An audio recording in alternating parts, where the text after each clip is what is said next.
KFIZ News Time. It is 8:10, and welcome to Landscape Smart, presented by Rademann Stone and Landscape Company. I am Matt Hinker, and joining me today is Ron Rademann and Master Gardener Carol.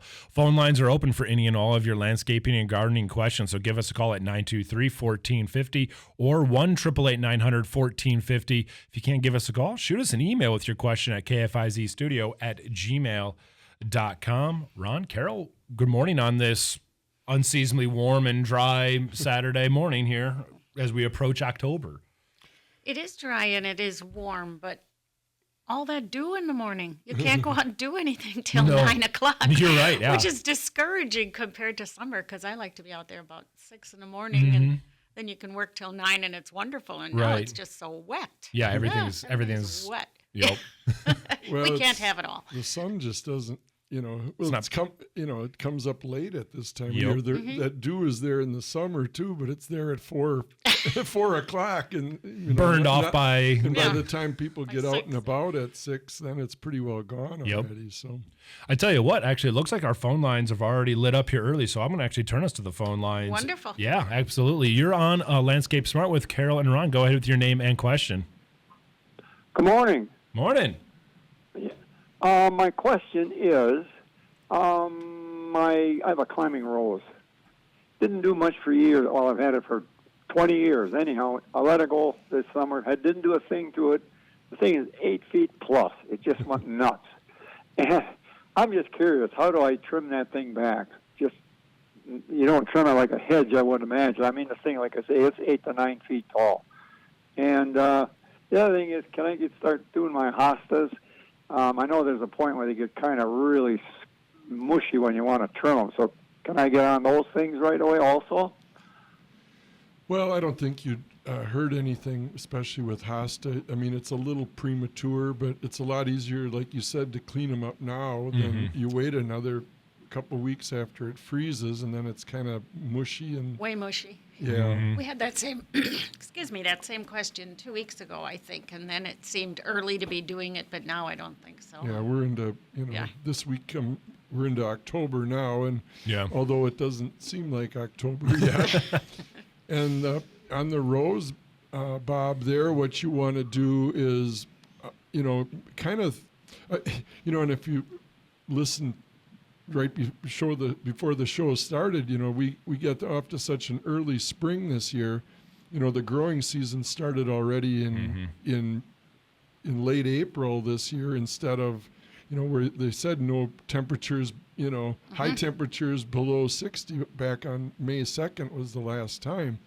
And then what happens is some of these plants like this, they have that extra 2, 3, 4 weeks of growing season that we aren't accustomed to around here, and because we had such nice weather into the whole month of September, that extended the growing season another couple weeks. So some of these plants, like your climbing rose there, Bob, it grew a lot more this year than what it would in a typical year, just because instead of having a 3-month growing season, it had a 4 or 5 month growing season. So what you want to do there is just, you can let it, I wouldn't do anything with it right now, and it's pretty well done growing for this year. But then once it does, in another couple weeks, then you could kind of thin it out and not only head it back, but take out some of the other larger branches. Is that what you call it? I guess in you'd a call them rose? branches, Yeah. yes. Yeah, they're stems, but they're probably pretty, almost branch-like. Yeah. If it's and so you could take out probably a third of it, so if you've got a pile of branches that's almost as big as what you leave, that's fine with those. And cut it out at different levels. Take some stems off at knee high and some at waist high and some at eye level, and that'll encourage more growth coming up from the bottom. And if you just cut the top off on it, it's just going to continue to grow and blossom up on the top, which is kind of out of sight. So you want it, if you do your trimming at lower levels, you'll get more flowers and blossoms, blooms, at more at eye level, which is more desirable than way up at 7, 8 feet up. Where people are cranking their heads up to see them. Yep. Mm-hmm. And it works I'm too better. old to get on a ladder. But you want to cut it, some of them 3 feet, like Ron said, some 4 or 5 feet, because you don't want it to look like a hedge. No, and you shouldn't be. So you need all You levels. shouldn't be on a ladder. You should be able to make your cuts at Your height, roughly. at eye level would Yeah. But take out some of those make some other cuts way down at knee high and waist high. Don't just cut the top off at eye level, or get a ladder out and clip the top. Maybe he needs to do a ladder if he has it growing in and out of a trellis. No, Then it's I not have on trouble. a trellis. Oh, okay, then you're okay. Not on Yep. Yeah. And Mm-hmm. for the lower ones, try to target ones where it's growing towards itself, right? Where it's a small branch that's thin it growing. out. Yeah. Yeah. I don't have a climbing rose, but I do have a rose bush that's been thriving all year as well. And I've been routinely getting down low, like you said, and finding the ones that are growing in towards itself. Well, and even I have knockout roses in my yard, and typically they're more thigh high, waist high. This year they're an extra foot taller too. Again, it's just they got started a couple weeks earlier, and they're still good. Mine is still putting out. Yeah, a lot of great flowers and buds that might open up yet if it stays like it's supposed to here for the next couple weeks. But I would wait a little bit yet, Bob. Wait until the middle of October. It isn't going to get that far out of control by then. Or are you going to head to Florida or Arizona before that? No. I don't go there in the wintertime. I still play in the snow. Excellent. You tough it out right up here. So do I. Yeah. I had a huge abundance of rose hips this year, though. What's left from the flowering thing. I was just amazed how many that were on there. Yeah. This year, I mean, like I say, somebody had given us that plant 20 years ago when we built this house, and this thing just never did nothing. And like I said, this past year, and I kind of overdid it with the rose food too. I just pounded it just to see if I could get flowers. Man, did it explode! It worked. It did the trick. Yeah. Good for you. Okay.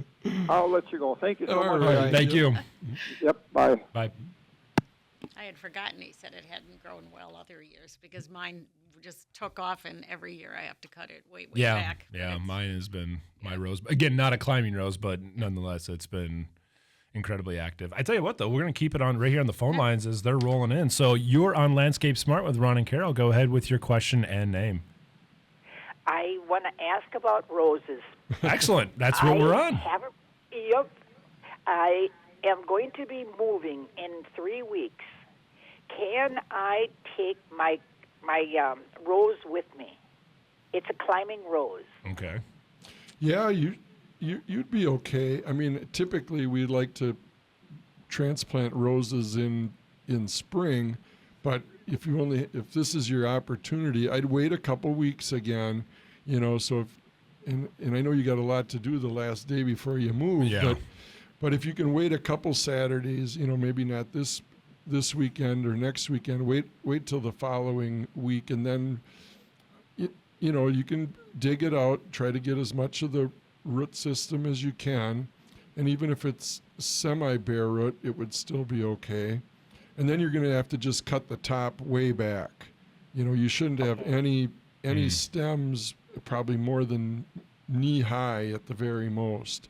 Thin it out, get it back to 4 or 5 main thick stems, thin out all the little schnibbles, the little starters. twiggy growth, thin all that out, and just leave yourself 4 or 5 of the thickest canes, and then just cut those off at about knee high, thigh high, somewhere in that range. And then you're going to be starting over, but at least you've got to start. Yeah. So Yes.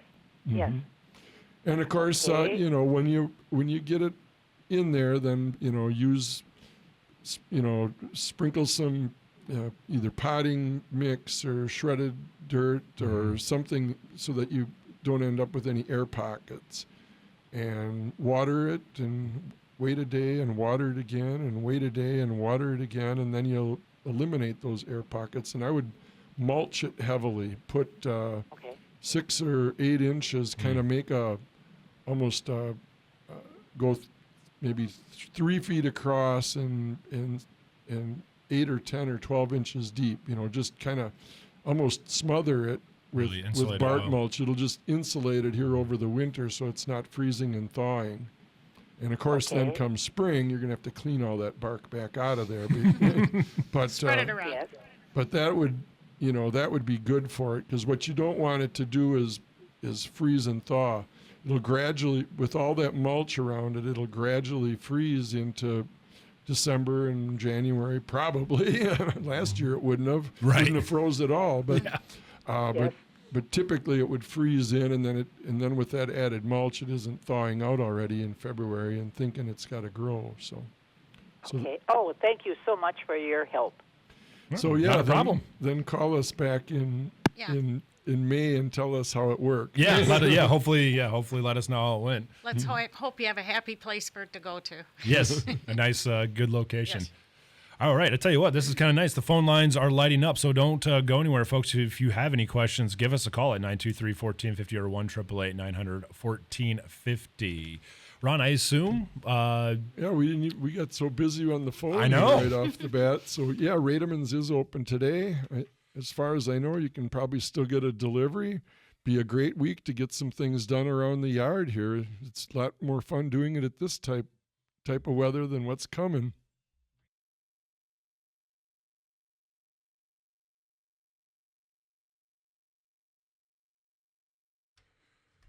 All right, welcome back to Landscape Smart, presented by Rademann Stone and Landscape Company. I'm Matt Hinker, and joining me today is Ron Rademann and Master Gardener Carol. We are here to answer any and all of your landscaping and gardening questions, so give us a call at 923-1450 or 1-888-900-1450. Can give us a call. You can shoot your question over via email at kfizstudio@gmail.com. So we've had a lot of rose questions, but here I've got one for you. So my tomatoes are looking really, really good. I've started to pick some, but when I went out there to look at them the other day, clearly something... Eating at them? Yeah, got into at least one or two of them. I'm guessing would squirrels get into? It's on my. Here's the thing. It's on an elevated. It's an elevated planter on my deck, so I can't. It definitely can't be. I highly doubt it's a bunny. I don't think so either. Birds can pick at them. That would have been my that next happen. guess. Yeah, I would guess it's probably more of a bird. Okay, The squirrels are busy working on acorns. that's what I would have figured. And hickory nuts. And then at there's this those time of year. nasty little chipmunks. I have a lot of them around my area They too. might be chewing. Does it look like a chew, like a bite? It's like Taking out of it? I can actually show you a picture. It's like it's almost like it was sliced off the top, if you would. Yeah. So, but here we go. Oh, your tomatoes do look good. Yeah, they look great. Obviously, I'm guessing they. I've had a few. They do taste good, according to at least. I'm guessing the birds and or. The second one back looks like a whole great big bite was taken. Right, off it. yeah, so I I'm know. gonna go back on the chipmunk. Look at how much is taken off of it. Of course, they could stand there for quite a while and nibble and nibble and Well, nibble. I That's found definitely not a bird. No, I found that chunk though on the corner of my deck, where it was missing. could you have deer in your yard? No, I'm fully Okay. fenced in and it's really small. Okay. I'd find that highly unlikely. I'm just right over here as well. Well, and then there's woodchucks and there's gophers, Yeah. all those things too. But I have a buddy that's. that's so sad though when they look I so know. nice and red, and then you go out there and somebody else helped themselves. Yeah. You're right, to a freebie. So my question is, I'll tell you what my buddy, he's in, he does actually, what's the word, pest control. That's what he does. Mostly actually like industrial level stuff, right? But he recommended putting like a pepper or hot sauce on them. I hear people do that, Yeah. yes. I was going to ask what your guys' recommendations to keeping wildlife out. My peppers don't seem to be drawing any. Critters? Nope, they seem to be getting completely left alone. And even the bell peppers, which because them being sweeter or not as much heat as like jalapenos and serranos and stuff like that. But yeah, those are being left alone. It's just the tomatoes, it would seem. Do you have a little bit of fencing you could just kind of put around? I don't, For but a I mean, while? I've literally I said that to my wife. I'm like, I'm wondering if I'm going to have to get kind of like a fencing or caging to go around just it. at this Sometimes time it's of the just year. an isolated incident Right, too. that too. Sometimes Right, yeah. an animal will try it, and if it, like you said, it could be a gopher or something even like that, and they might try and think, this isn't really what we're after. Which I'm We'll kind go of find something else. Yeah. Which I'm kind of hoping, because, like I said, I found that where you could see that chunk was taken off. I was able the chunk was essentially hanging out in the corner of the deck. So whatever did decide to take some of it, I don't think it actually ended up liking what it eaten or was attempting to eat. So it was kind of like, no, this isn't for me. No, but a big chunk, you can't even, you got to think it's bigger than a chipmunk for sure. Yeah. Well, one of the questions I've been getting the last week is it getting too late to plant grass? And Of course. and if you look at the calendar, you'd say, well, it's probably too late to You be would think. planting grass because it's October. Well, it will be October Soon. within a day or two. But as I look again at the 10-day outlook, the 14-day outlook, which I do every other day, just trying to figure out answers to questions like this. And, the days are getting shorter, so it makes it a little more difficult because less sun is never as good as more sun. Right. But, I think it's still okay to plant grass this year. Now, some years on October 1st, I would say don't, yeah. but this year I think it would work yet, because when I look at the 2-week outlook, there's a lot of 70s and upper 60s coming up, so the ground temperatures are going to stay warm. Yep. And Seed should be able to germinate. and the seed should germinate. Now it takes bluegrass 3 weeks, so if you want a good lawn, you need to have a blend. The Madison Parks blend that we have at Rademann's is a great blend, but it does take 3 weeks. So that means if you're seeding this weekend, it's the 3rd week of October before you're actually seeing the bluegrass germinating and growing. But the way it looks like that should work this year. So I'd say I wouldn't wait any longer. Yeah, I'd get out there and do it. Yep. Get on it right now. And of course, the starter fertilizer is important to keep it, once it does germinate and start growing, it keeps it growing too. So, but yeah, I think go ahead and do it. I talked to some of the other landscape contractors around town. They're still doing seeding lawn work yet right now. So I guess, go for it. If it just germinates before it gets cold, can that stay? Well, then kind of it'll like winter wheat does? Right. It works like winter Winter wheat. wheat, Sure. okay. If it germinates and it starts to grow, and it's always best if you can, if it grows enough that you can mow it once, that's even better yet. Right. And, and that may still happen too. It really depends. Now we're talking about what the weather's like the end of October. And I mean, we all know what it's like on Halloween weekend. Sometimes the kids are in T-shirts and sometimes they got their winter coats on. Yeah, Under their costumes, yes. Yeah, So it can vary significantly So it's hard to say, but it looks like we're trending towards a warmer. into more nice weather here yet throughout the at least for sure for the first half of October. So I think it's still good to go. I don't see why it wouldn't be. Yeah. Especially for small patches. Right. Yeah. Exactly. Or small yards. Yeah. Right. So if someone say were to get out this weekend, which would be a good time to do it, weather's going to be nice, and like you said, sooner the better here. What would be with the shortened days, like you said, the shortened amount of sunlight? Would you recommend doing it in the morning versus like during the day or the afternoon, or does it not really matter? No, that wouldn't really matter. Okay, I wasn't sure because what you're just getting your work done, and then and when you do it, make sure you water it immediately because you want to get the process started. And what's nice about planting grass at this time of year is you because the days are shorter, you water it and it holds the moisture better. And it's still good to use a mulch over the top to hold that moisture and keep hold it. You don't really need to keep it you want the sun you want the heat there, but it's still warm enough. And even the overnight lows. Yeah, it's dipping down, but nothing. Yeah, nothing even close to. No. I looked at the 2-week forecast, and the lowest forecast temperature they're saying is 42. That's still which not is still close a to long frost. ways away from freezing or frost Yep. yet. Now this is in Fond du Lac. If you're Of course. if you're in Ashland, or Minocqua, it's a little bit different. But around here, and if it's, the forecast low is 42 in Fond du Lac, it's probably, it might be 50 in Sheboygan and Port Washington, and as you get over closer to Lake Michigan. So that even gives you even better opportunities there if you happen to be that direction.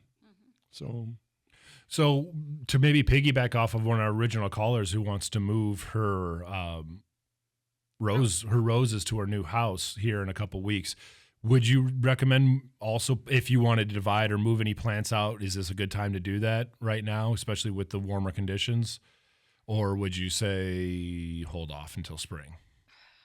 Spring is so variable that it is Right. hard. Yeah, I would do it in the fall. I always think. like doing, That's what I thought. Do it Yes. now. It seems Yeah. like you have more time available, and typically, and some plants they're done growing for the year, but they aren't really colored up. So as you're transplanting them, they're going to shrivel up and things like that. If you try transplanting a burning bush or a maple or something like that, you're probably not going to get the fall colors out of it.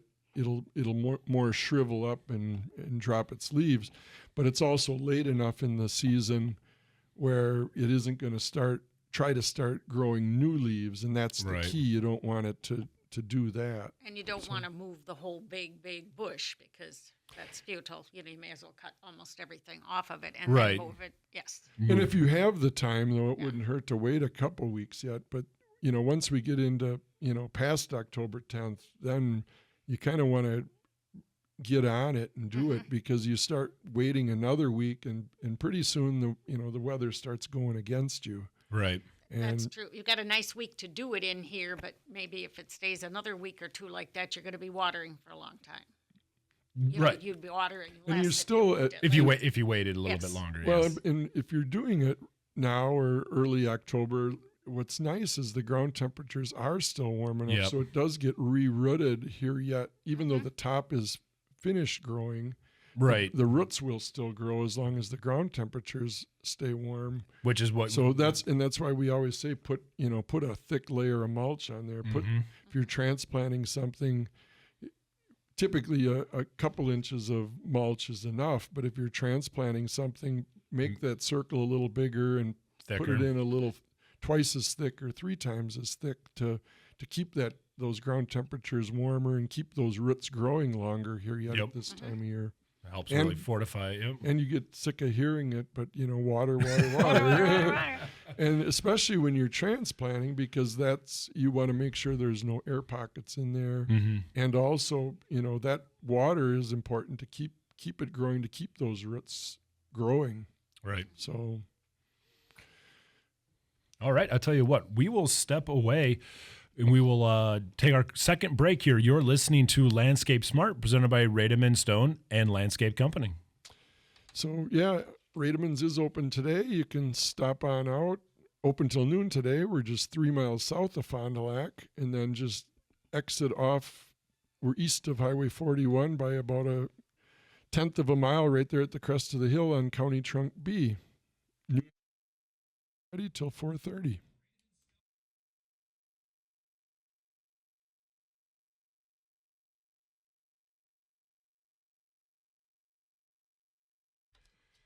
All right, welcome back to Landscape Smart, presented by Rademann Stone and Landscape Company. I'm Matt Hinker, and joining me today is Ron Rademann and Master Gardener Carol. Phone lines are open for your landscaping and gardening questions, so shoot us a call at 923-1450 or 1-888-900-1450. Can't give us a call? Fire an email over at kfizstudio@gmail.com.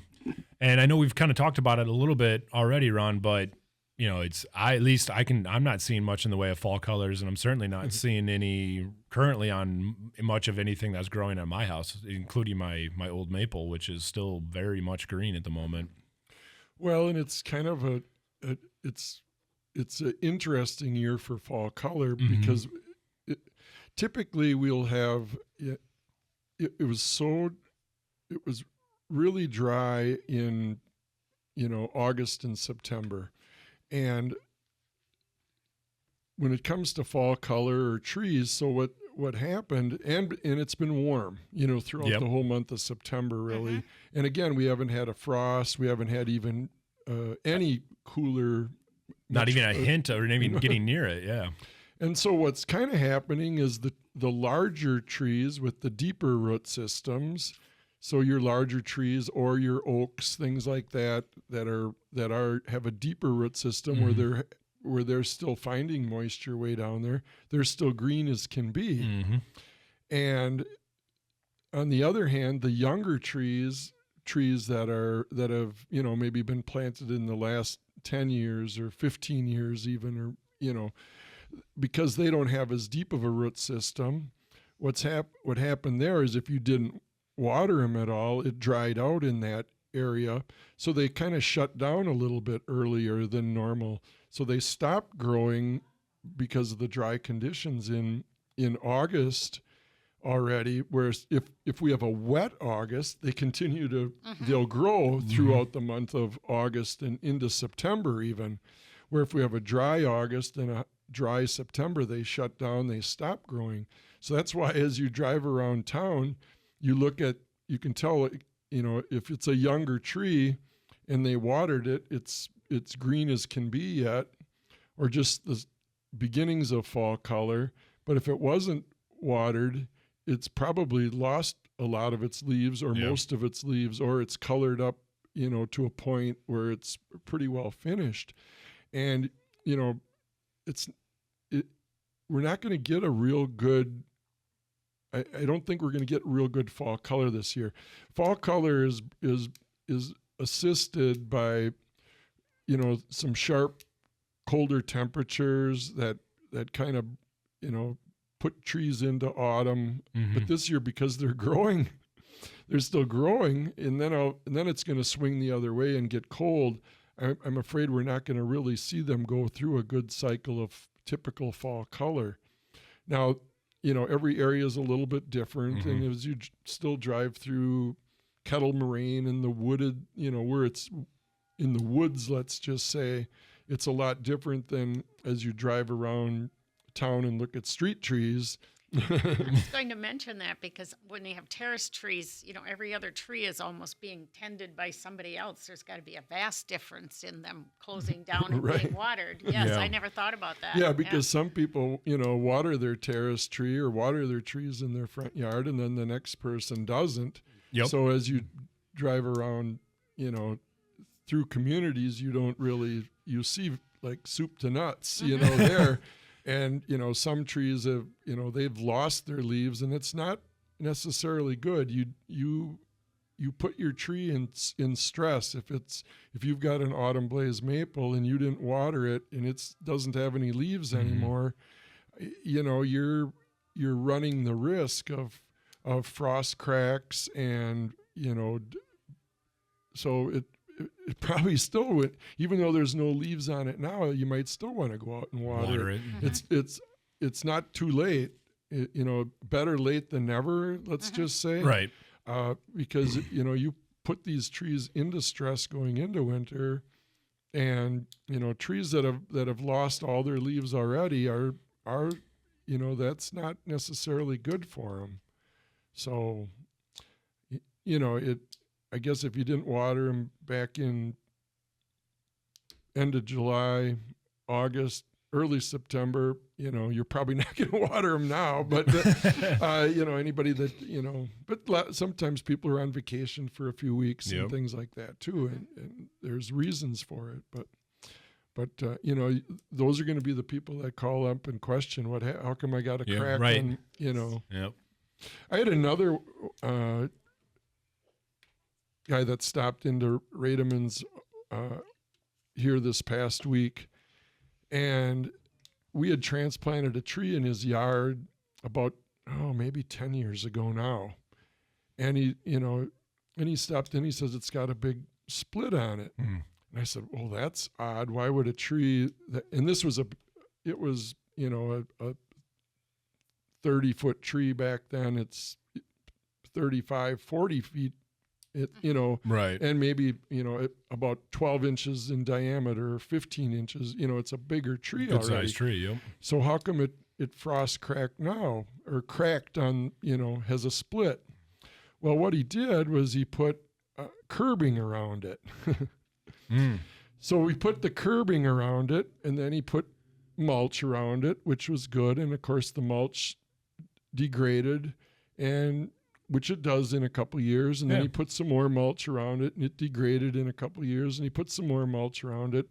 But because of that curb, now he's got 6, 7, 8 inches of mulch on top of so now the poor tree thinks it's planted, 6 or 7 inches too deep. Yep. And that curbing, and if you're putting curbing in, make sure you put it in either below grade or if it's got to be put in. You can't put it in on top of the ground and then fill in the dirt around your shrubs and plants and think they're going to be okay. So that curb edging looks great, but it's not always the best. And unfortunately, just like any other business, some are better at it than others. So if you're having somebody put that curb edging in, make sure they put it in at the proper depth. And it's going to cost you a little bit more if they cut a couple inches out first and then put it in than if they just go across the top. So, if you're having somebody put curb edging in, quiz them on it, make sure they know how to do it properly. Just like any business, how come it costs me $1,000 to put my curbing edging in, and the next guy charged him $1,500? Well, but you're better off spending the extra $500 and putting it in properly than saving the $500 and then having to replace, like in this case, a $4,000 or $5,000 tree. Yeah. You're not gonna, and you can't even plant a tree that big. So now if something goes wrong with this tree, he's gonna spend $3,000-$4,000 to get another nice big tree, and it's not going to be as nice or as big as the one he's replacing. But at least then you could plant it at the proper depth. But that's that curb edging, generally I don't like it, and it's only because most of the people that install the curb edging don't do it properly.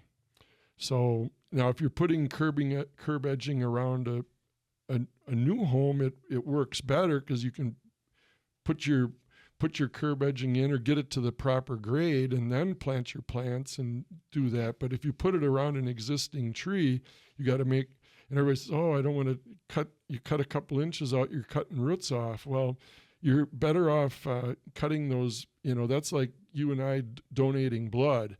It doesn't really hurt us. So you take a few surface roots off when you put that curbing edging in, but put it in at the right grade. And, I don't know if, this tree, if it'll recover or not. I told him, I says, you got to, dig all that, mulch take out. all the mulch, take the mulch out, then go in there and get all that dirt out of there that's accumulated over the last 10 years and get it down, find the original grade, the original dirt. And you can find it because typically the once you get down to the original grade, it's probably not going to be as rich and as black as what you have here on top. And again, the roots are going to come up. You're going to hit those roots. You're going to see those roots. Well, don't worry about them. Cut them off. Get those roots out of there and get down to the original grade. Oh, that sounds like a lot of work. That sounds like a lot of work. Well, what's more work, that or putting a new tree in? That's also true. So you make a good point. So you can spend an hour getting all that mulch out of there, or 2 hours getting it all out. Or a day plus. Or you can, you can call up Stewart's, you can call up Touch the Earth, you can call up Country Touch, Roffer's Landscaping, every one of those professional companies, and these are just the ones around Fond du Lac, and I always hate to start mentioning names because I always miss someone. But, if you don't want to do it yourself, then just have somebody come and do it, because it's a lot cheaper to have them come and take that dirt out and put new mulch around your trees than to go out and plant all new trees. Yep. So, but the crack, down the side, that's going to stay. I mean, that isn't going to fix well, it. it'll but heal. It'll keep it from. Yeah, it'll heal back over. Oh, it will. Mm-hmm. Okay. Really? If he can, but you got to get that out of there, and then actually sent him out the door with some NutriPack fertilizer packets, and again, there's another whatever it was, $30 or $40 investment on fertilizer together with, because I says, you want to get this tree back, because the quicker it can start growing again, it starts healing that crack up. And the crack won't kill the tree, it just makes it vulnerable to storms. Gotcha. So if we get a bad, heavy windstorm, 25 miles an hour won't probably affect it. But if we get a 50-mile-an-hour straight line wind or something like that, that's when you lose the tree. It won't die from the crack, but it'll die if it's snapped off. Right. Yeah, 70-mile-an-hour gust comes out of nowhere, and then and then maybe it dies anyway. If it's 70 or 80 miles an hour, or a tornado, it's going to happen anyway. But if it's just we get a lot of storms where it's 40 miles an hour, but not very many when it's 70. No, that's true. All right, tell you what, we'll take our final break. Do not go anywhere as you're listening to Landscape Smart, presented by Rademann Stone and Landscape Company. Rademann's open today till noon, Monday through Friday till 4:30. You can stop on out. We're just 3 miles south of Fond du Lac, east on County Trunk B, about tenth a mile, quarter mile up the road. Or give us a call, 920-922-7612. Hello? Hello? You with me? Hello? Hi. Hi, yes, we're on break right now, but as soon as we come out, I'll bring you on and you can ask your question, okay? Okay, wonderful. Okay, thank you.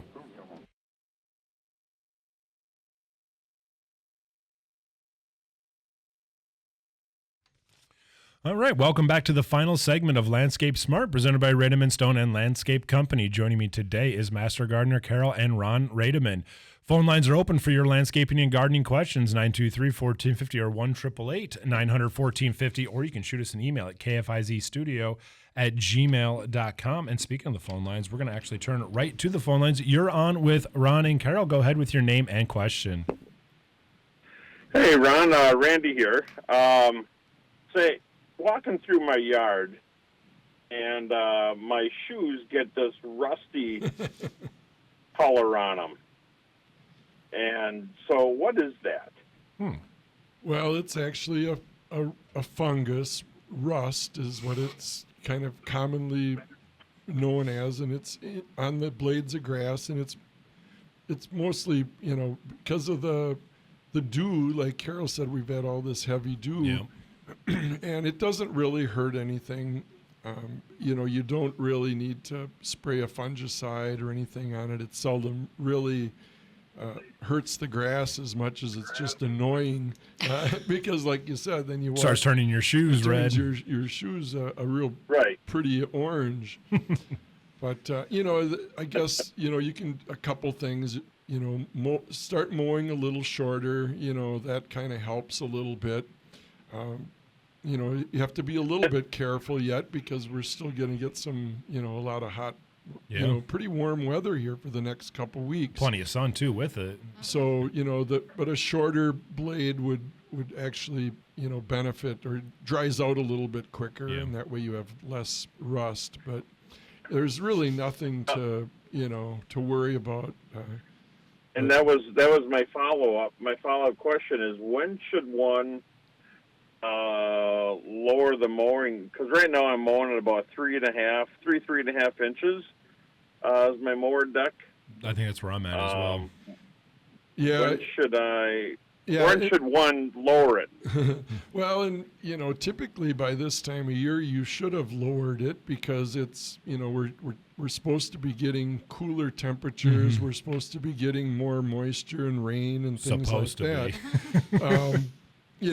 I guess what I would do, Randy, is just knock it down a notch. Maybe go to 3 inches the next time you mow, and then 2.5 inches the next time after that. Just gradually take it down a little bit at a time.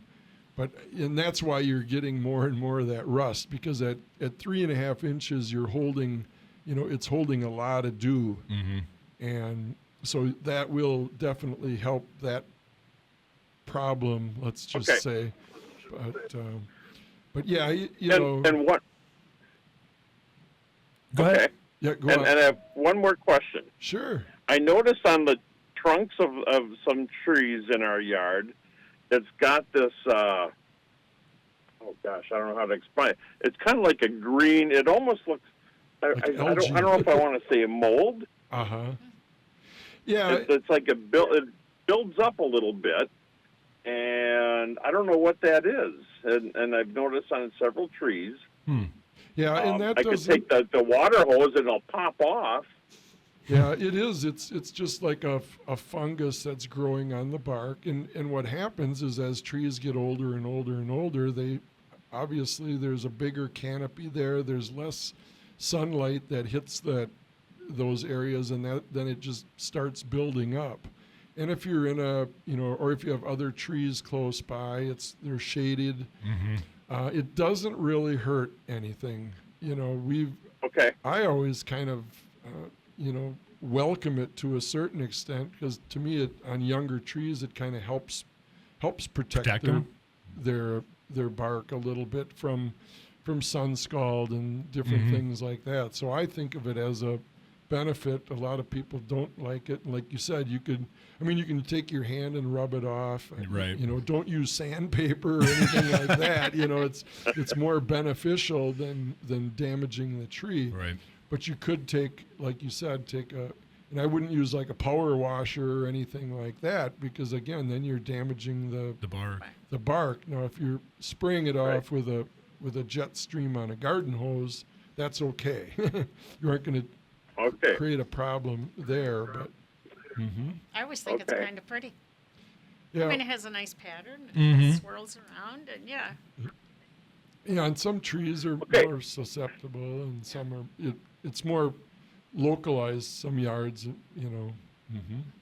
But there too, it's also, if you, again, fungus and spores kind of start out in your grass.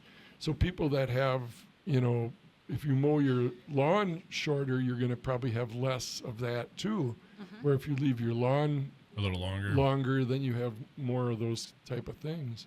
And you wouldn't think we'd be getting fungus questions here after all this hot, dry weather. Right, yeah. But probably the dew, like Carol said earlier. But we still have had some timely light rains, and there's a big difference in keeping your lawn green and keeping your trees healthy, because it's the top 2, 3, 4 inches. There's moisture there. Yep. So thanks, Randy, for the call. Yes. Yep. Thank you. So anyway, yeah, that's a good friend of mine, Randy. So let me. We have a little in Sherwood, by the way. Okay. We only have about a minute left. So then, would you say then that occasionally, sometimes with certain fungus, that's almost a symbiotic relationship between the plant and the fungus, where it's beneficial to both? Well, some things are, right, are yeah. that way, yeah. Right.